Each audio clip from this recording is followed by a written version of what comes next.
Charles Dickens' Great Expectations tells the story of Pip, an English orphan who rises to wealth, deserts his true friends, and becomes humbled by his own arrogance. It also introduces one of the more colorful characters in literature, Miss Havisham. Charles Dickens set great expectations during the time that England was becoming a wealthy world power. Machines were making factories more productive, yet people lived in awful conditions, and such themes carry into the story. First published December 1860,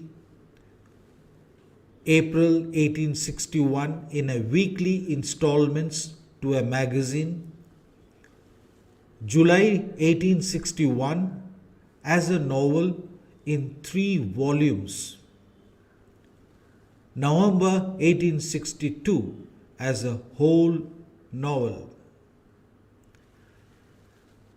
The setting of the story early 1800 London, England, and around the marshes of Kent. The main characters Pip, Joe Gadgery, Magwitch, Mrs. Joe, Miss Havisham, Estella, Jaggers, and Wemmick. Great Expectations by Charles Dickens. Chapter 1. A Grave Meeting. I have lived most of the early years of my life in Kent, although I must confess that its marshes still tend to intimidate me. In the darkness of the night, strange figures are conjured up by the mists, and eerie sounds echo over the nearby river, filling you with dread. It was Christmas Eve, and things were no different on that day. I was 7 years old then. I was visiting my parents' graveyard before Christmas, which was located in the churchyard on the deserted marshes. I wasn't lucky enough to know my parents in my early life, and all that I could do was read their names, which were etched on the tombstones. Philip and Georgina Pirrip. My name is Philip too, but as I was unable to pronounce it when I was a kid, I had conveniently converted it into Pip, a name I was to be stuck with for my entire life. Now, trying hard to remember my parents was a failure, and I began to cry as a result of that. "Stop that noise, or I'll cut your throat," a frightful voice cried. The owner of the voice was a hugely built man who emerged from the graves and grasped my chin in a strong grip. He was wearing rough grey clothes and with an iron hand clamped around one leg. He was wet, covered with mud, and shivered due to the chill in the air. But his eyes blazed at me fixedly, filling me with a deep horror. "Please don't kill me, sir," I begged. "Please don't kill me." "What's your name?" he ordered. "Quick, where do you and your family live? Tell me." "My name's Pip, sir," I blurted out. That's my parents over there, I pointed out. I live with only my sister, Mrs. Joe Gargary, and her husband, the village blacksmith. Blacksmith, you say? He glanced towards his leg and then, in a sudden motion, turned me upside down, emptying my pockets. All I had in my pockets were a few nails and a piece of bread. He placed me on top of a high tombstone, right side upwards, and stuffed the bread hungrily in his mouth and devoured it. I am deciding now if I should let you leave, you young villain, he said, tipping me backwards, and then he asked me if I knew what a file was. I nodded and clung on to the tombstone, scared to death. Well, get me a file then, and well as some food. You get them tomorrow morning. You understand me? He said in a threatening tone. Yes, sir, I gasped and held on to him as he tilted me even more. But if you breathe a word about this to anyone at all, you are a dead duck. I have a friend who loves cutting the hearts of little boys like you. My friend knows how to sneak into the boy's bedroom where the boy thinks he is safe and find him. Remember that. Go now, he hissed. I jumped down and ran as fast as my legs would carry me back home. My heart was thumping so loudly I swear I could hear it. There was more trouble brewing back home. As I sneaked into the kitchen, my brother-in-law Joe, the village blacksmith, nodded his blond head at me. Where have you been, Pip? She's gone out looking for you. The door flung open just then and my sister stormed in. She is 20 years older than me and was a foul temper. She angrily hit me on the head and flung me towards Joe, who stepped in between us, and she rushed at me again. And now Joe's a giant of a man, and all my sister's attempts to dodge around him to get to me failed as a result. She gave up eventually, and Joe smiled as the danger receded.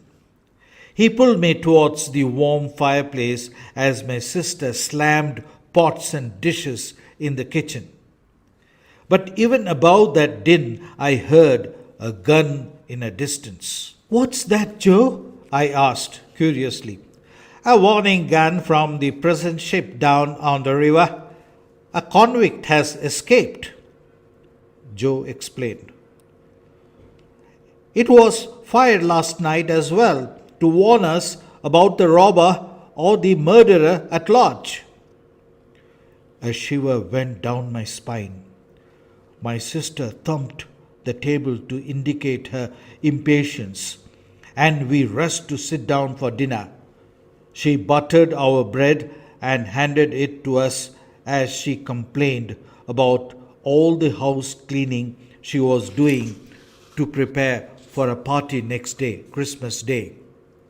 Now Joe was actually the provider of our bread and butter, but being a good-natured as he was, he never objected to being treated like a child by my sister. Neither had I ever heard Joe complain. I hid my bread in my pocket just in case I couldn't find anything in my sister's pantry for my waiting convict. I had to make sure that I gave him something at least. I stumbled in the dark that night, as my sister never permitted me to use a candle. I made my way to the attic room, gripped with fear that I would land up in the prison ship as well because of the food I intended to steal from my sister's pantry. As I slept that night, I held on to the bread as proof in the fear that a young convict might appear to cut my heart out. He did not appear, but I was expecting him to come any moment, and I didn't sleep a wink because of that. I crept downstairs at the crack of dawn, and steps that creaked under me seemed to say, "Stop, thief!" The pantry held more food than I had expected due to the holiday season. I stole more bread, a chunk of cheese, a pork pie, and some brandy, which I poured into the empty bottle, replenishing the brandy bottle with water. I had gathered the courage to steal the pork pie only because it was placed on a back shelf. I had assumed that my sister did not plan to serve it soon. I made my way from a door in the kitchen to Joe's blacksmith forge, where I selected a heavy file from his tools. Shoving everything under my jacket and clutching them, I ran through the heavy morning mist towards the marshes. Great Expectations, Chapter 2, Convict Number 2. I was close to rendezvous with the convict beside the ruined walls when I saw the man suddenly. He was seated with his back towards me, and his head was bobbing down in sleep. I approached him slowly and tapped him on the shoulder. He jumped up instantly and turned around to face me, but it was not my convict. It was a different man. I observed that this man was also dressed in grey and had a leg iron clasped around his leg, but had a different face. Swearing out aloud, he lashed out at me, but missed me as the blow intended for my head was weak. He stumbled with the effort of the blow as he was cold and feverish, and ran off into the mist. I assumed he was the convict's accomplice who cut out little boys' hearts, and my heart shuddered. I finally spotted the convict at the walls, stamping with his foot to keep himself warm in the chill of the marshes. His eyes bulged as I produced the food and the file, and he began to eat ravenously with a shivering hand. "What have you got there, boy?" he asked as I produced the bottle after that. "Brandy, sir. It helps to overcome the chill of the marshes," I explained. He grabbed the bottle and drank off it greedily. Then he wiped his mouth with the back of his hand and said in a satisfied manner, "Very thoughtful for a boy. You told no one, eh?" "No one, sir. I stole the food," I replied, as the man polished off the pork pie now. "I'm glad you're enjoying the food, sir. But aren't you leaving some for him?" I inquired. "You mean my friend who cuts the boy's heart?" He laughed. "He wouldn't want any food." He looked like he could use some," I replied. That made him stop eating the pork pie immediately. "Looked? You saw him?" Where? When? He exclaimed as he grabbed me by the collar. Down there, I stammered hurriedly and pointed out the direction where the other man had rushed off. He was dressed like you, with an iron on his leg. Didn't you hear the gun they fired for him last night? I asked. I thought as much as, and then again maybe, I didn't. These marshes make a man light-headed. Describe him, boy, the convict demanded. He had bruises on one cheek. I recollected. The man sucked his breath. So it is him. I'll hunt him down like a bloodhound. Give me the file, boy, he ordered. I picked up the file from the ground where he had thrown it as he had grabbed at his food. He pushed the remaining pork pie aside and grabbed the file from my hands. Then he began to file at his iron leg with frenzied movements. I told him that I had to leave, but he ignored me totally. When he didn't look up, I took my chance. I turned and slunk away. As I ran home, I could hear him filing. My sister was working purposefully back home too. She almost resembled a hurricane. As she went about removing the dust covers off the furnitures in the parlor and putting up clean white curtains. This particular room was reserved for special occasions, Christmas being one of them. Joe and I had our breakfast standing up, as my sister didn't have the time to set up a proper table for us.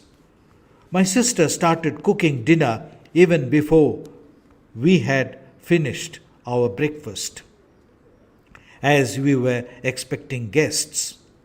My heart stopped for an instant as a sudden thought struck me. The pork pie. Was it meant for tonight's festivities? Surely not. I was gripped with a strange fear as my sister washed my face and ears with her usual roughness to prepare me for the party ahead. Soon Joe and I sat uncomfortably and stiffly in our best clothes in the parlor. The first knock on the front door and Mr. Wopsle, the church clerk, was admitted. The wheelmaker and his wife, Mr. and Mrs. Humble, came in the next, and the last to arrive in his small personal carriage was Uncle Pumblechook. He was Joe's uncle, whom my sister rather fancied, thanks to his prosperity, largely as he was a well-to-do seed merchant in town. She welcomed him with greater warmth than the others as a result. Mrs. Joe, Uncle Pumblechook addressed her. I have brought you some wine, sherry, and some port as a compliment of the season. This was hardly a surprise to anyone, as the statement indicated, as he brought the same thing every year. Everyone enjoyed dinner except me. I was not allowed to utter a single word during the dinner, although much of the conversation revolved around me. But the burden of this conversation was taken over by my sister. Joe tried to make me feel better by pouring a lot of gravy on my meat. But soon, what I feared the most happened. Uncle Pumblechook, my sister announced grandly, I have made a special dish, a favorite of yours, pork pie. She left the room for the pantry, followed by the enthusiastic applause brought on by the keen appetites of the guests at dinner table. I heard her move about the pantry for a while, and then there was a complete silence. She turned after a while and exclaimed, "Goodness gracious, the pie is missing!" I couldn't bear it any more. I had to escape. I sprang from my table and rushed to the door, which was flung open just as I had reached it. As a result, I ran blindly into the leader of a party of soldiers who had barged in.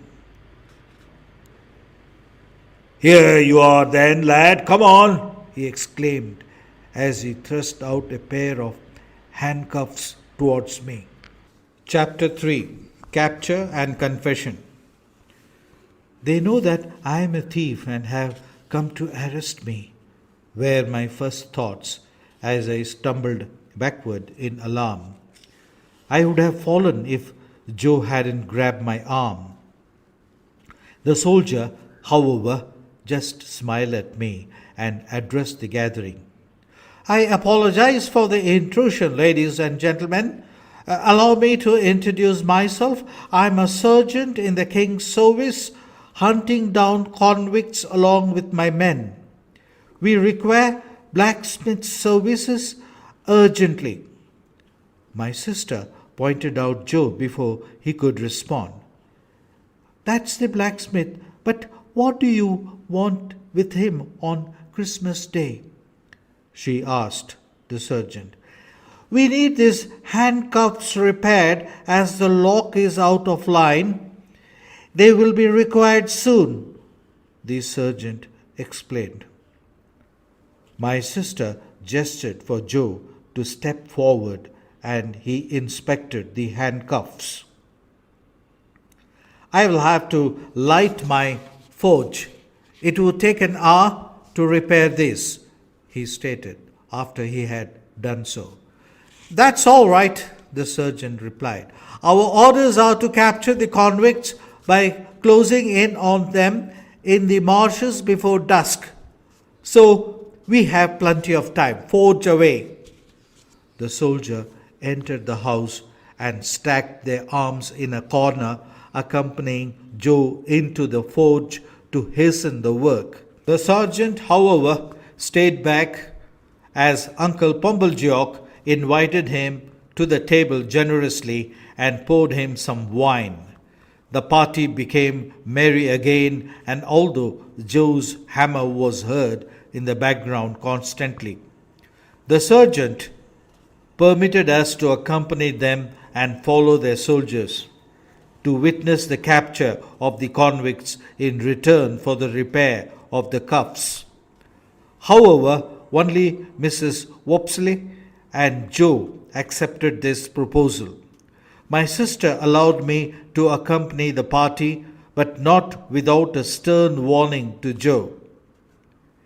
"If you bring back that boy with his head blown apart by a musket, don't depend on me to put it together," she threatened. We headed to the churchyard where I had first spotted the convict. As the soldiers began their search for the escaped convicts, I was seized with worry that the convict would think that I had betrayed him by leading the soldiers there. But they discovered nothing and we moved on. A rough sleet had started pounding us now, and we heard a shout in the distance. The sergeant motioned with his hand for his men to investigate the source of the noise. As more shouts emerged, the soldiers ran towards the direction, and I could not keep up with their long strides. Joe picked me up on his back as he trailed the soldiers. We reached a ditch which splashed water and from which mud flew out as well, only to hear the sergeant shout, "Come apart, you two! Surrender!" The soldiers stood at the top of the ditch with their muskets aimed at the two struggling figures in the ditch, who refused to listen to the sergeant's order. The soldiers had no alternative but to enter the ditch and pull the two convicts out. They were covered in blood and out of breath, and were handcuffed immediately by the soldiers. "Remember, I was the one who captured him for you," my convict was shouting. "He tried to murder me," the second convict, with a bruised face, panted. He looked badly beaten up and had to be helped to regain his footing. "I would have managed if I had tried it," my convict shouted. "But I wanted to capture him alive for you. I dragged him back here for you." My convict dismissed this suggestion by the second convict. He pointed out his leg at the sergeant now. "Do you see any iron on my leg? I would have escaped if I wanted to, but I refused to let him go free. I could not take the chance to let him gain by escaping or be free to cause trouble for me again." "Enough!" the sergeant shouted to interrupt this monologue. The soldiers lit torches then and fired guns as a signal to the prison ship to send a boat. In the midst of all this activity, my convict suddenly spotted me in the faint flicker of a soldier's torch. I stared at him anxiously and with a slight movement of my hands and a shake of my head. I tried to reassure him that I had not betrayed him. He scrutinized me with a look I could not comprehend. The convicts were led to the boat as we marched to the river. Just before he boarded the boat, the convict stopped and turned to the sergeant. "I want to confess something," he said, loudly for all to hear. "I stole some food and brandy from the village blacksmith's house. I also took some pork pie." "Why, my wife missed that before we came here, and we don't begrudge a hungry man a little food, do we, Pip?" Joe replied to the convict's confession. I just nodded as I was speechless. The convicts were then rowed to the prison ship by the soldiers in their boat as we returned home. Chapter 4. Invitation from Miss Havisham. The fact that Joe could not read at all was not a major problem, as a blacksmith is not required to read it after all. I could read a little, however, as I was to serve as Joe's apprentice when age permitted. It was obvious that I was already educated above my station in life. There was nothing more I wanted than to be a blacksmith and work with Joe in the forge, as I simply adored him. Joe loved me in return and sheltered me from my sister's wrath for all he was able. But his constant meddling in my punishments earned us both an angry rap on the head sometimes by my sister, and severe reprimands too. I should mention that she scolded us equally as well. A big change occurred in my life shortly after Christmas. Uncle Pumblegeock made his arrival one day, armed with an invitation from Miss Havisham, a gloomy old lady possessing enormous wealth and residing in a big, neglected house. This house had been barricaded for fear of robbers, as the old lady lived a life of completed solitude. It seemed strange that this strange lady wanted me to come and play at her house of all things. "How can she possibly know Pip?" an amazed Joe asked my sister. "Noodle," my sister cried, who mentioned that she knew him. She indicated smilingly at Uncle Pumblechook and explained, "Your uncle is her tenant. She asked him one day when he was paying his rent if he knew a boy who could come and play there.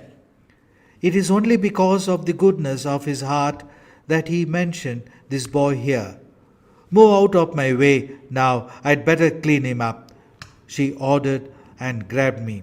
I was soaped, scrubbed, rinsed, and toweled furiously till I was shining. Then I was dressed in a fresh underwear and my best suit. As I was undergoing this ordeal, my sister dreamt aloud with Uncle Pumblechook. She said, "Oh, if only I were a boy and a rich lady befriended me, that would have changed my life. But this could not be his making, uncle, couldn't it? Why, it could be the making of us all," she said dreamily. "There's no doubt about it. There's no doubt about that all," Uncle Pumblechook nodded seriously. "A fortune might have chosen him now as we speak." I was packed into Uncle's carriage in little time to go and play, and I didn't have the courage to ask anybody anything at all. Why should I play, and what should I play with? Before I realized what was happening, we had reached a locked gate enclosing an old, sad-looking brick house having plenty of walled-up, unbarred windows. A window was raised when Uncle rang the bell and a voice called out, "What name?" "Pumblechook delivering a boy, Pip," Uncle replied with great seriousness. The window was shut, and after a while a beautiful young girl came across the courtyard to the gate holding a bunch of keys. She must have been my age, but appeared older because of the dignified and arrogant way she carried herself. Without as much as glancing at me, she spoke. "Come in, Pip," then started to close the gate. "Did you wish to see Miss Havisham?" she said sharply as Uncle tried to follow me in.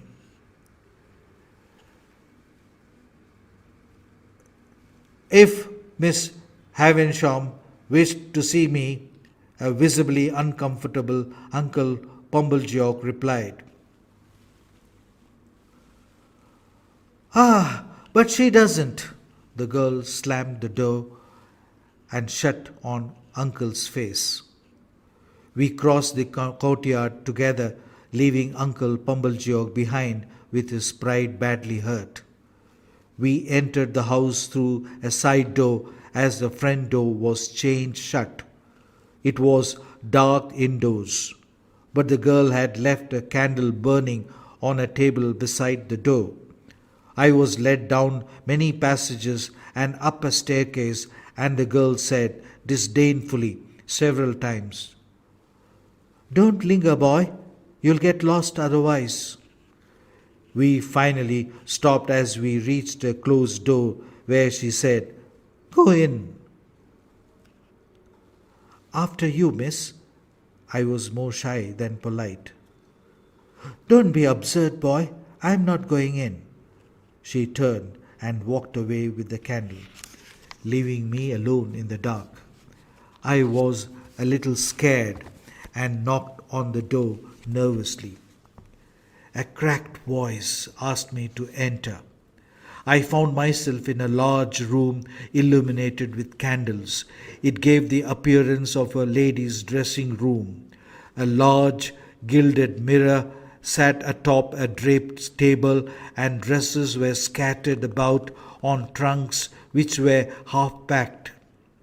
In the center of all this, the strangest lady I've ever seen was seated. She was dressed all in white in a bridal gown of silk, satin, and lace. A long white bridal veil cascaded from her white hair. One of her shoes was on her feet, and the other one rested on a nearby table. She had white gloves and a white lace handkerchief. Even the prayer book on her dressing table was white. Well, these things were surely white once, but were now decayed yellow with age. The wedding dress had been intended for a young woman, and the old lady who had been reduced to skin and bones was clearly a misfit in it. So this was Miss Havisham then. "Who are you?" she inquired. "Pip, ma'am. Mr. Humbleshock nephews come to play," I replied. "Come closer," she ordered. "You aren't afraid of a woman, she who hasn't witnessed the sun since you were born, are you?" she asked. The truth was that I was terribly afraid of this strange lady, but I shook my head in the negative. "Do you know what lies beneath?" she asked me, placing a hand on the left side of her chest. "Your heart, ma'am," I managed to reply. "Broken," she said, with a pride and with a mysterious smile. She then indicated to the clock on the wall and the watch on the dressing table. Both had stopped at 20 minutes to 9. "I am tired and I wanted to be amused. I have a strange fancy to see someone play." "Play," she ordered. I stood there stupidly. I was really confused now. How would I play? What would I play with? She turned to examine herself in front of the mirror and said restlessly after a while, "Call Estella. You can at least do that if you can't play, can't you?" I ventured into the dark corridor and did just that. After a while, Estella's candlelight approached me. Miss Havisham called her over and picked up a jewel from the dressing table. She held it against Estella's brown hair. "It will belong to you one day, my dear." She laughed hoarsely. "It will enable you to trap the admiration of men and break their hearts later. Now play cards with this boy while I watch," she ordered. "Play with this boy?" Estella said angrily. "Why, he's a common labouring boy." "You can still break his heart, can't you?" Miss Havisham whispered. Estella complied, and we started playing a game of beggar my neighbour. The endless and insulting remarks Estella kept making to Miss Havisham about me during the game made it difficult for me to concentrate on the cards. "What coarse hands he has," Estella commented with a great scorn. "Look at his thick boots." She was laughing scornfully as well. "He even calls the knaves by the wrong name. He calls them jacks." No wonder she won the game. I was so uneasy and nervous that I misdealt and was called clumsy. Miss Havisham had been seated like a corpse during our game. Now she leaned forward and asked me, "Estella said many harsh things about you, but you are silent. Tell me what you think about her." I whispered into her ears as she persisted that I answer her question. "Estella is very proud and pretty, and very insulting too. Please May I go home now? I begged. But she did not allow me to leave until the next game was over. I was dismissed eventually and asked to return after 6 days. Estella was ordered to give me something to eat.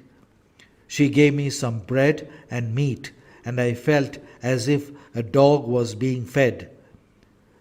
I cried at the humiliation, which made Estella smile delightedly and toss her head back contemptuously. My sister was nicer to me than usual that night, as she was of the opinion that I had risen in the world, but I was totally distressed, as I had never realized before how common a person I was till Estella had pointed it out. I realized now how coarse my hands were and how thick my boots were. I saw my ignorance too, as I had called knaves jacks instead of their proper name.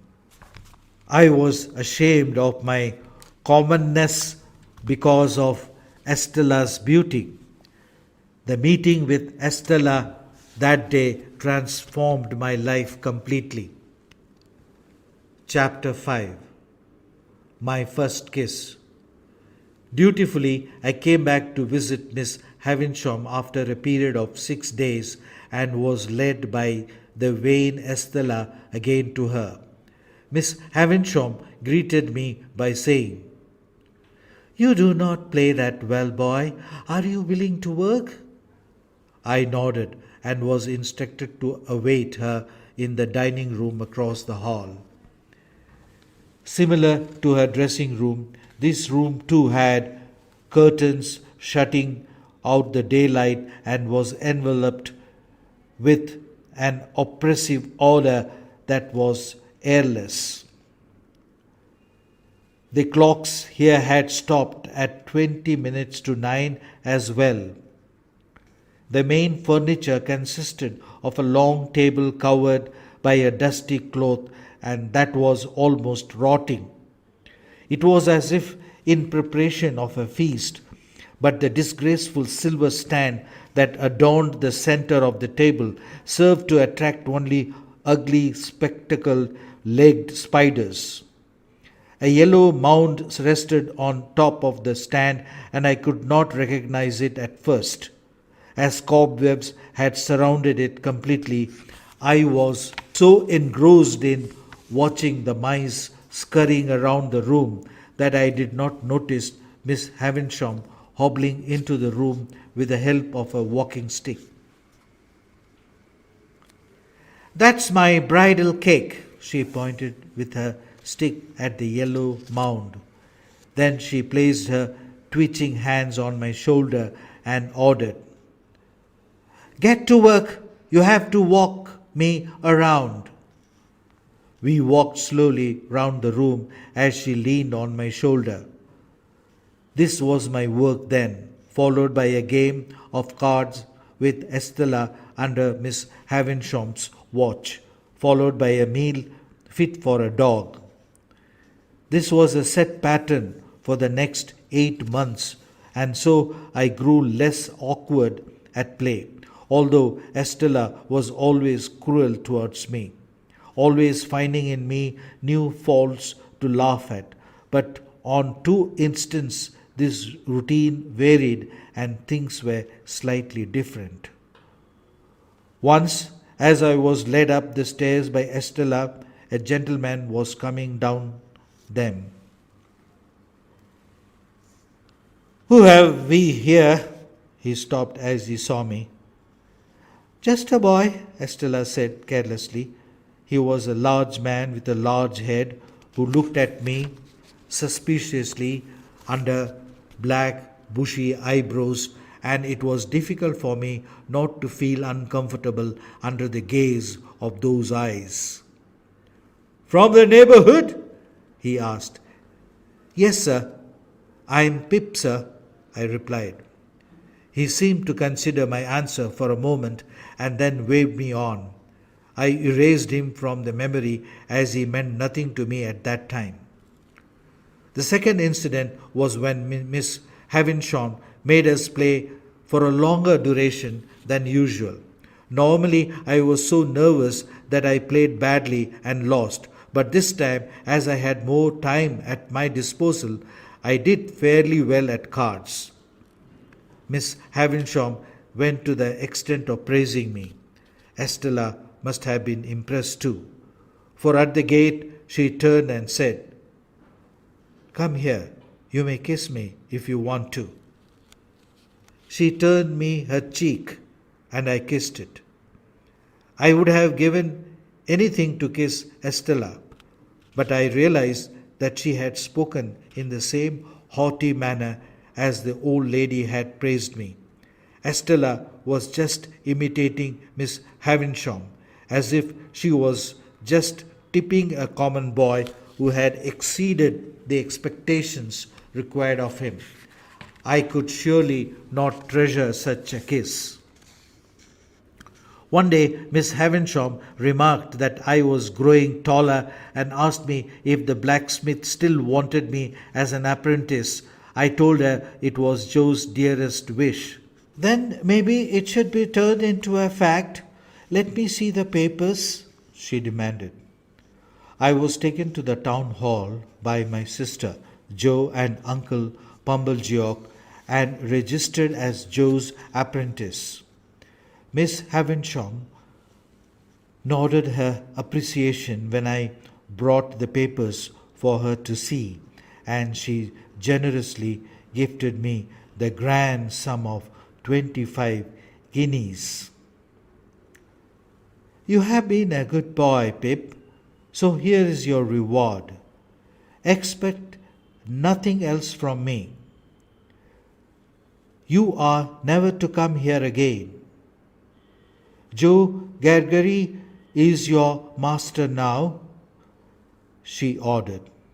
I displayed the reward from Miss Havisham at home, and my sister was stronger in her belief now that Miss Havisham had plans for me. Uncle Pumblegeock agreed with her as usual and reminded us that it was through him that the meeting with Miss Havisham had been arranged. Joe, however, was absolutely thrilled for a different reason. He was overjoyed that I was his apprentice at last.